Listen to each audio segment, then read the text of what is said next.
Olá! Na aula da agora conversaremos sobre outro componente bastante relevante aí dos custos, notadamente no Brasil, que é a figura da mão de obra.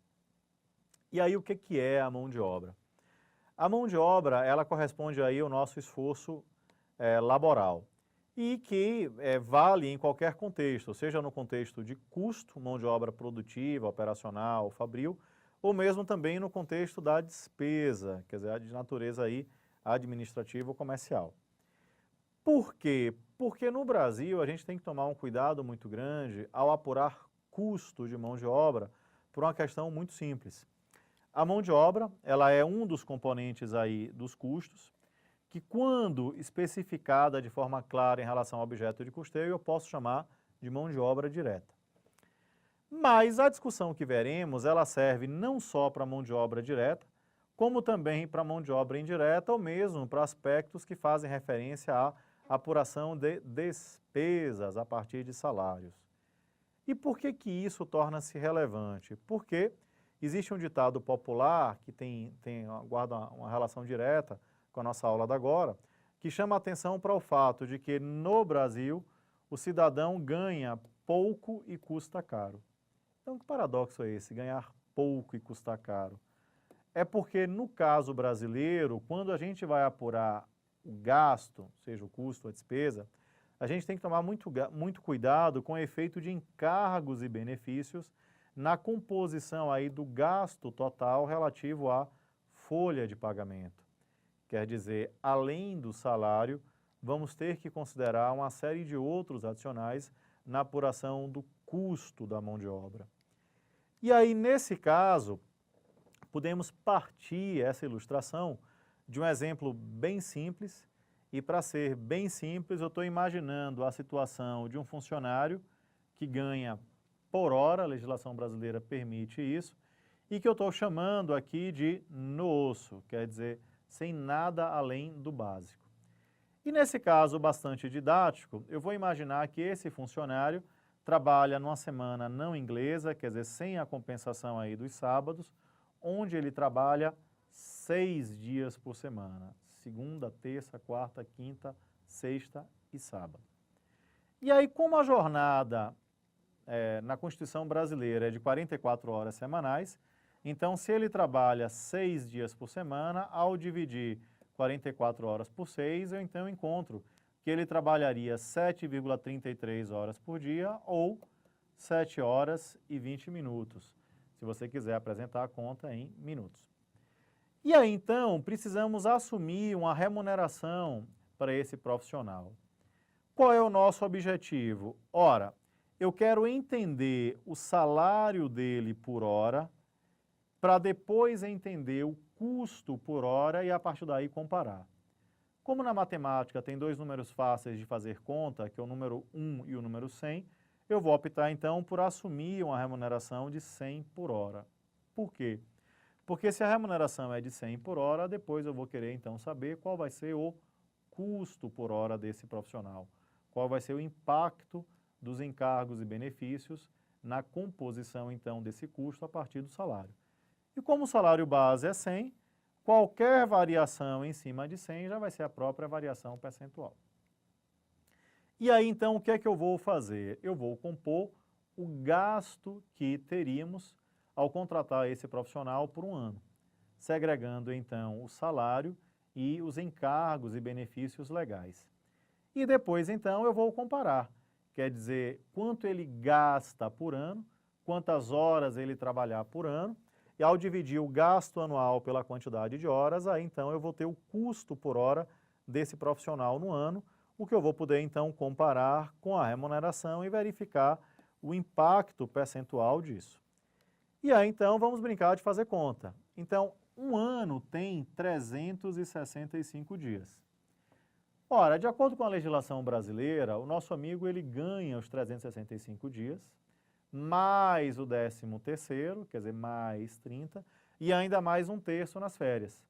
Então, o ano tem 365, de fato, ele vai ganhar mais 30 de 13º, mais um terço que estão nas férias, então ele ganha por 405 dias, de acordo com a legislação brasileira. Mas, de fato, ele vai trabalhar em quantos desses dias? Aí vamos então ter que fazer algumas subtrações.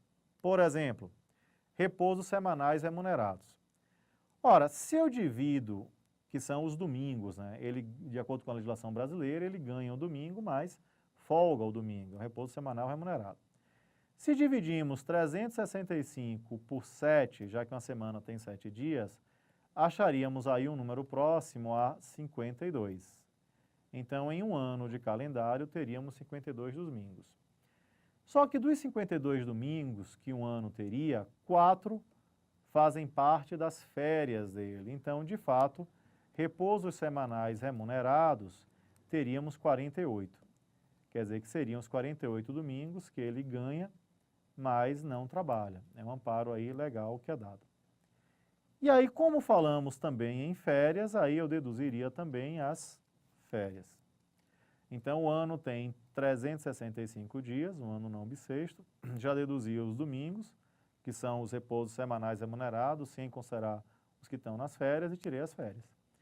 E aí, considerando feriados e faltas abonadas, aí da ordem aí, aproximadamente aí de 12 por ano, então chegaríamos a uma conta aproximada de que o ano teria 365 dias, ele ganharia por 405, mas, de fato, ele só trabalharia 275 dias, ok? Bom, como nós vimos que a jornada dele é de 7 horas e 20 minutos por dia, ou de 7,33 horas por dia, se efetuarmos a multiplicação, aí descobriríamos então que ele trabalharia 2.016 horas no ano. Por que essa informação é importante? Porque como eu vou querer compor o custo anual com o profissional, depois de apurar esse custo total anual, eu vou dividir pela quantidade de horas que ele trabalha no ano, e aí eu vou ter o custo por hora trabalhado. E isso vai permitir então que eu compare o salário para verificar qual é o impacto entre o salário e o custo. E aí, indo adiante, eu posso então começar a compor os valores anuais que eu vou ter de custo com esse profissional. Posso compor o salário.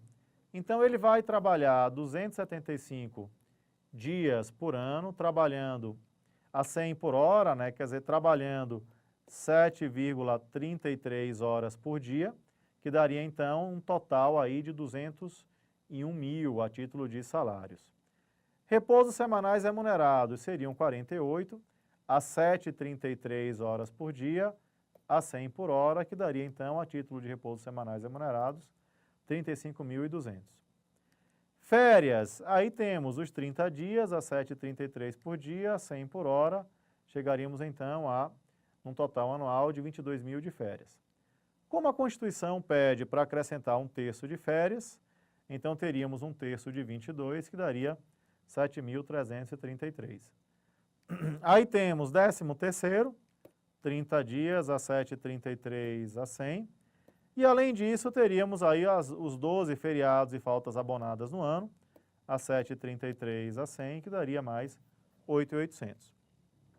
Com isso, chegamos então à constatação de que eu saí de um valor total de salário da ordem de 220 mil e apurando uma soma parcial, já que sobre essa soma outros percentuais incidirão, da ordem de quase 300 mil. Então, a grosso modo, em números aí aproximados, eu já tenho aqui um acréscimo de quase 50% em função da incorporação de repousos semanais, férias, um terço, 13º e feriados. Uma vez, então, apurado o subtotal anterior, sobre ele aí precisaremos considerar outros percentuais, porque a legislação brasileira, então, pede que sobre a base anteriormente calculada de 297 mil, aí façamos considerações sobre o INSS, e aí mais 20%, o FGTS, quer dizer, mais 8%, e aí considerando aí a demissão do profissional, é preciso entender que o profissional recebe 40% do valor do saldo, mas a empresa paga uma multa de 50%, daí 50% de 8 é 4%, E aí considerando mais uma série de outros percentuais, como seguro-acidente de trabalho, salário-educação, contribuições para o Sistema S, INCRA, SEBRAE. E aí chegamos à conclusão, então, que sobre o subtotal anterior, ainda temos que considerar mais 41%. E aí, ao considerar esses 41% adicionais, então chegamos à conclusão de que o profissional tem um salário base de 100, tínhamos então um subtotal apurado de 297, mais 41%, chegamos então a um acréscimo de 121, que perfaz um custo total anual de 418.770. Se dividimos esse custo pela quantidade de horas trabalhadas no ano, então chegamos à seguinte constatação: o salário do profissional é 100, mas ele vai me custar 207. Quer dizer, então descobrimos na prática o efeito daquele ditado, quer dizer, ganha pouco e custa caro. Ou seja, contratamos um, estamos pagando 2 e mais uma fração. Daí um acréscimo de quase 108%. Bom, se mudássemos a análise não do horista, mas para o mensalista, aí precisaríamos lembrar então que parte aí das incorporações já está dentro do salário mensal, como feriados, faltas abonadas ou descansos semanais remunerados. E aí, nesse caso, poderíamos assumir não um salário por hora 100, mas um salário mensal 100. Como ele trabalha 11 meses, então no ano, a título de salário, ele receberia 1.100.